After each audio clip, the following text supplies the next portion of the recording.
Good afternoon students. आज के BSc learning programme में मैं Jitendra Bairwa, assistant professor physics eight government college Lalsot, आज के मैं जो ई लेक्चर डिस्कशन में आज मैं जो बात कर रहा हूँ वो द्रव हीलियम सेकेंड के एबनॉर्मल प्रॉपर्टीज की बात कर रहा हूँ। द्रव हीलियम सेकेंड के असामान्य गुणधर्म। कल हमने बताया था कि लिक्विड हीलियम क्यों दो कैटेगरी में बटा, हीलियम फर्स्ट और हीलियम सेकेंड। अब वो हीलियम सेकेंड क्या थोड़ा सा एबनॉर्मल बिहेवियर शो करता है, तो क्या वजह रही होंगी। आज हम जो डिफाइन करेंगे कि व्हाट आर द प्रॉपर्टीज वो doesn't match like a general liquid. तो ऐसा लिक्विड हीलियम सेकेंड है। तो पहली जो प्रॉपर्टी है वो डेंसिटी देखते हैं। डेंसिटी और टेम्परेचर के बीच में जो फेज ट्रांजिशन टेम्परेचर है वो सारी प्रॉपर्टीज में 2.19 केल्विन है। इस पर लिक्विड हीलियम का फेज ही चेंज हो जाता है, एक फर्स्ट कहेंगे एक सेकंड। डेंसिटी कैसे प्रभावित होती है टेम्परेचर के साथ, जैसे हम 4 केल्विन से टेम्परेचर कम करते हैं तो ये ग्राफ जो आया है डेंसिटी और टेम्परेचर के बीच, 4 केल्विन से इसको ठंडा करने पर डेंसिटी बढ़ती है रैखिक रूप से, लेकिन जैसे ही हम ठंडा करते करते कम टेम्परेचर करते करते एक ऐसे टेम्परेचर पर पहुंच जाते हैं जहां मैक्सिमम होकर वापस वो टेम्परेचर घटाने पर कम होती है।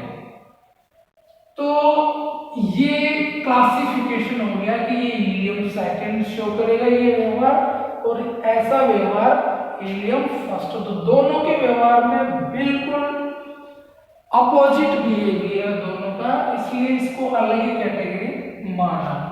ये डेंसिटी को plotting with reference to temperature है। तो ये तो जनरल जो भी है, जनरल लिक्विड सामान्य लिक्विड्स की बात ही व्यवहार करता है हीलियम फर्स्ट, क्योंकि ये जब टेम्परेचर कम करते हैं तो डेंसिटी बढ़ रही। डेंसिटी बढ़ने का मतलब अणु या परमाणु जो भी नजदीक आ रहे हैं, तो नजदीक आएंगे तो डेंसिटी बढ़ेगी, पर यूनिट वॉल्यूम में नंबर ऑफ एटम्स और मॉलिक्यूल्स बढ़ेंगे। तो जनरली भी ऐसा ही होता है, लेकिन हीलियम सेकेंड में ऐसा नहीं है, ये असामान्य है, एबनॉर्मल बिहेवियर। इसी तरह दूसरी जो प्रॉपर्टी है वो property temperature versus specific heat में। तो स्पेसिफिक हीट पे क्या फर्क पड़ता है, जैसे हम 4 केल्विन से न्यून तापों का ही प्रोडक्शन ही पढ़ रहे थे, उसी कॉन्टेक्स्ट में हमारा ये दो कैटेगरी होगी हीलियम की, बस उस पर हम फोकस डाल रहे हैं, उसको एनलाइटन कर रहे हैं। 4 केल्विन से कम पे तो लगभग पहले तो क्या स्थिर था, लगभग स्थिर चेंज आ रहा था, कोई चेंज नहीं आ रहा था। जैसे जैसे हमने टेम्परेचर कम किया स्पेसिफिक हीट लगभग स्थिर थी,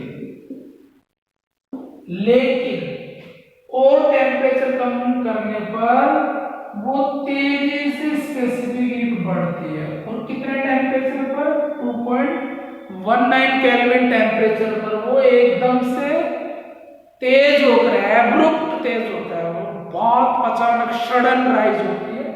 फिर और अगर टेम्परेचर कम करते हैं तो तेजी से फिर स्पेसिफिक हीट घट जाती है हीलियम लिक्विड के केस में। तो फेज ट्रांजिशन कहाँ हुआ 2.19 केल्विन पर। तो इस पर दोनों अलग अलग व्यवहार शो कर रहे हैं। एक तो कम करने पर 4 केल्विन से कम करने पर पहले स्थिर, फिर अचानक से बढ़ गया, फिर तो ये जो कहानी होती है वो लैम्बडा पॉइंट भी बोलते हैं। तो क्योंकि लैम्बडा जैसी आकृति है इस तरह की, तो ये सारी कहानी कहाँ पे होती है, लैम्बडा पॉइंट पर, वेयर कर्वेचर ही चेंज हो जाता है, ग्राफ का कर्वेचर ही बिल्कुल अपोजिट हो जाता है।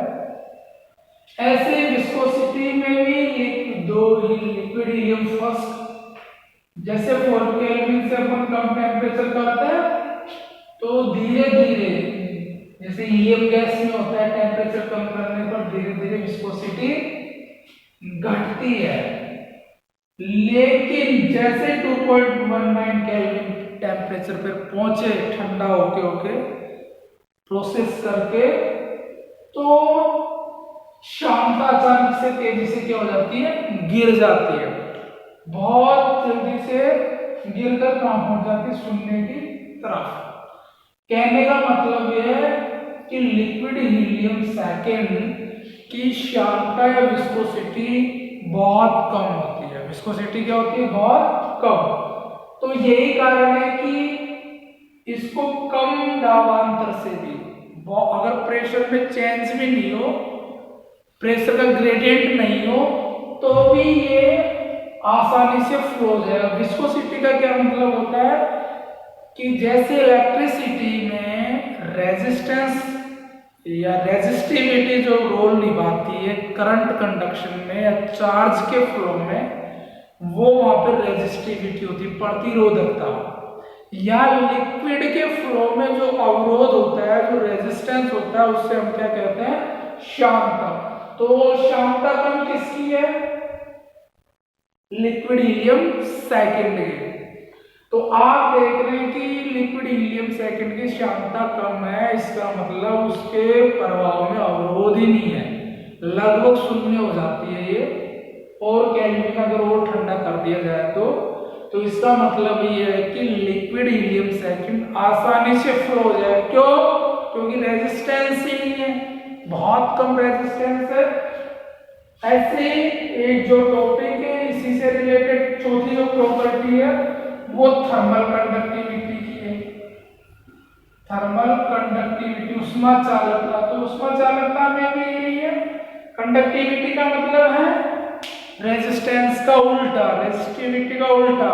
यहाँ पे जो रेजिस्टिविटी होती है लिक्विड के कॉन्टेक्स्ट में, उसको हम विस्कोसिटी बोलते हैं। जो विस्कोसिटी नहीं है, लिक्विड हीलियम सेकेंड की विस्कोसिटी नहीं है, बहुत न्यून है, तो इट मींस उसकी कंडक्टिविटी बहुत ज्यादा होगी, उसके फ्लो में कोई अवरोध नहीं होगा।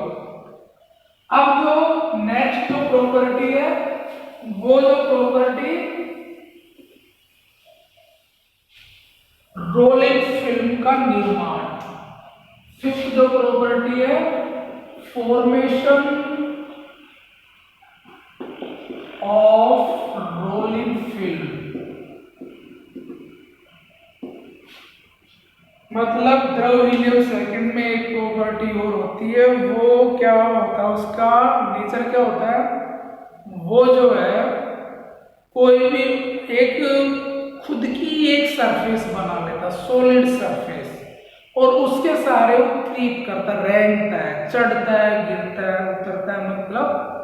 और वो जो फिल्म होती है, वो there are several hundred of atoms होती है उस फिल्म में, एक मोटी लेयर बना लेता है। जैसे मैं कहूं कि ये कोई टब है, इस टब में लिक्विड हीलियम सेकेंड भरा हुआ है और एक परखनली इसी में ये लिक्विड हीलियम सेकेंड भरा है और इसमें भी लिक्विड हीलियम सेकेंड भरा है, लेकिन इसका लेवल, इस टब में जो हीलियम, लिक्विड हीलियम सेकेंड, इस टब में जो लिक्विड हीलियम सेकेंड है, उसका लेवल परखनली में जो लिक्विड हीलियम सेकेंड है उससे कम है। तो इसका क्या कैरेक्टर होता है, लिक्विड हीलियम सेकेंड का कैरेक्टर है कि ये इस सरफेस पर, ये जो सरफेस है परखनली सरफेस, इस सरफेस पर क्या बना लेगा, ये रोलिंग फिल्म, जिस पर रोल हो सके, वो लुढ़क सके, क्रीप कर सके, रेंग सके। तो इस पर के सारे रेंग के वो, ये जो फिल्म बनाने के बाद इसके साथ रेंग के वो लिक्विड हीलियम सेकेंड परखनली से टब में आने लग जाएगा। और ये टब में आकर जब तक आता रहेगा जब तक कि इसका लेवल इसके लेवल के बराबर नहीं हो जाए। तो आप समझ पा रहे हैं कि ये रोलिंग फिल्म का निर्माण भी करता है। ये इसका नेचर है, बाय डिफॉल्ट ये नेचर है कि ये रोलिंग फिल्म का निर्माण करता है। और ये रोलिंग फिल्म भी बहुत सारे atoms, number of several atoms उसमें डिपॉजिट हो जाते हैं उस फिल्म में। या फिर इसका उल्टा भी कर सकते हैं आप कि आपको हम क्या करेंगे, इसका लेवल बढ़ा देंगे। तब हमने लिक्विड हीलियम सेकेंड का लेवल बढ़ा दिया और जो परखनली ली थी उसका लेवल क्या था, कम, जिसमें लिक्विड हीलियम सेकेंड यहीं तक बना है। तो क्या करेगा ये, इन दोनों का लेवल बराबर करने के लिए यहाँ पर एक रोलिंग फिल्म का निर्माण कर लेगा। इस एरिया में रोलिंग फिल्म का निर्माण कर लेगा और इसकी सहायता से क्रीप करेगा, चढ़ेगा liquid helium second. Liquid helium second इस सरफेस पर जो रोलिंग फिल्म बना लेगा एटम्स की, उसके सहारे चढ़कर क्रीप कर परखनली में अंतर जब तक आएगा जब तक कि दोनों का लेवल, इस परखनली का लेवल और इसका लेवल क्या नहीं हो जाए, बराबर, तो इसके अंदर आना स्टार्ट हो जाएगा। तो इस तरह से रोलिंग फिल्म भी बनाता है। एक जो सिक्स्थ प्रॉपर्टी है इसकी, सिक्स्थ प्रॉपर्टी है फाउंटेन इफेक्ट। फाउंटेन इफेक्ट, इसको फव्वारा प्रभाव भी कहते हैं। फव्वारा प्रभाव, फाउंटेन इफेक्ट में क्या होता है, वही एक तब होता है जब फ्लास्क कह दो उसको, डेबार फ्लास्क बोल दो, उसमें लिक्विड हीलियम सेकेंड भरा होता है।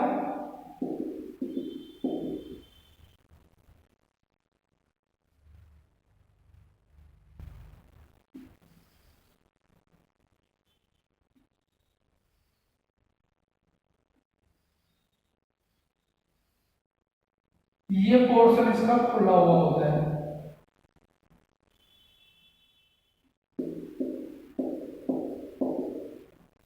ये ए बी एक केस नली होती है। ए भाग इसका, ए बी एक पाइप होता है जिसका ए भाग थोड़ा सकरा होता है, बी भाग इसका खुला हुआ होता है। इसमें इस जो डेबार फ्लास्क में है वो लिक्विड हीलियम सेकेंड भरा होता है। इसके अंदर इस बी पार्ट में एमरी पाउडर भरा होता है। एमरी पाउडर, केमिकल भरा होता है एमरी पाउडर। उसको डिटेल जानना है इसकी तो आप केमिस्ट्री के स्टूडेंट भी उसमें देख सकते हैं। एमरी पाउडर, हमारा फोकस एमरी पाउडर पर नहीं है, हमारा फोकस है कि लिक्विड हीलियम सेकेंड क्या प्रॉपर्टी शो करता है। अब जैसे हम इस एमरी पाउडर पर लाइट डालते हैं, प्रकाश, तो लाइट क्या होगा, ये एमरी पाउडर एब्जॉर्ब करेगा। एब्जॉर्ब करेगा तो ये हीट एब्जॉर्ब करेगा, हीट हो जाएगी इसमें। हीट होने से क्या हो जाएगा, टेम्परेचर में ग्रेडियंट आ जाएगा। टेम्परेचर ग्रेडियंट, हीट होगी तो ये गर्म हो जाएगा, ये ठंडा रहेगा, तो टेम्परेचर का क्या हो जाएगा, ग्रेडियंट। किधर होगा, या टेम्परेचर ज्यादा होगा या टेम्परेचर कम। तो टेम्परेचर ग्रेडियंट की वजह से क्या आ जाएगा, प्रेशर ग्रेडियंट आ जाएगा। Temperature pressure gradient is caused due to temperature gradient in the AB pipe. फिर उस टेम्परेचर ग्रेडियंट उत्पन्न होते हैं, टेम्परेचर ग्रेडियंट जो प्रेशर ग्रेडियंट उत्पन्न हुआ, प्रोड्यूस हुआ, वो प्रेशर ग्रेडियंट क्या करेगा, प्रेशर कहाँ ज्यादा होगा, या प्रेशर ज्यादा या प्रेशर कम, तो कोई भी फ्लो किधर होगा भौतिक वस्तु का, तो इधर से आपका क्या होगा, लिक्विड हीलियम अंदर फ्लो होगा और ये फव्वारे के रूप में निकलेगा। प्रेशर ग्रेडियंट की वजह से जो ए भाग जो सक्रिय में पाइप है केस नली टाइप में, उसमें से वो फव्वारे के रूप में निकलेगा। फव्वारे के रूप में फ्लो होगा। कौन फ्लो होगा? लिक्विड हीलियम सेकेंड इधर से एंटर करेगा। क्यों? क्योंकि प्रेशर का ग्रेडियंट हो गया। अरे प्रेशर ग्रेडियंट की वजह से तो ऊंची ऊंची दीवारों पर, ऊंचे ऊंचे बिल्डिंग्स में पानी पहुंचा देते हैं। प्रेशर का ग्रेडियंट ही तो होता है। मोटर क्या करती है? प्रेशर का ग्रेडियंट डेवलप कर देती है। तो ये हमारा 5 सेंटीमीटर 2 सेंटीमीटर के ऑर्डर का होता है, मतलब काफी हमारे के रूप में निकलता है। तो ये प्रॉपर्टी है सामान्य प्रॉपर्टी, केवल लिक्विड हीलियम सेकंड रिफ्लेक्ट करता है। लिक्विड हीलियम फर्स्ट तो बाकी सभी लिक्विड्स की सामान्य व्यवहार करता है। तो आई होप ये एग्जाम के पर्पज से भी बहुत इंपॉर्टेंट टॉपिक है। आई होप आप इसको समझने में सफल होंगे और ये भी उम्मीद करता हूँ कि इस कोरोना जैसी महामारी में आप अपने घरों पर सुरक्षित होंगे, व्यवस्थित होंगे और इसका जो लॉकडाउन का है, जो क्लासेस रन नहीं हो पा रही ऑफलाइन, घर पे भी आप इसका बहुत सारा बेनिफिट उठा पाएंगे। इसी आशा उम्मीद के साथ थैंक यू।